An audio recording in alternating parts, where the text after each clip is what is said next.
Subscribe करें और दबाएं बेल आइकन ताकि कोई खबर रह न जाए।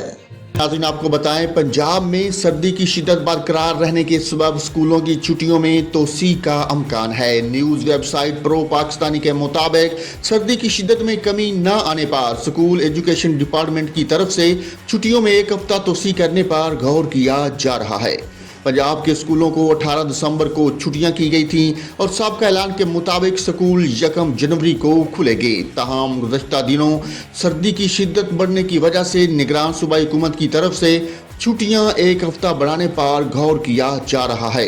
ताहम ताहाल इस हवाले से कोई हतमी फैसला नहीं किया जा सका। रिपोर्ट के मुताबिक वालिदैन की तरफ से भी मुतालबा किया जा रहा है कि छुट्टियों में एक हफ्ता मजीद इजाफा कर दिया जाए।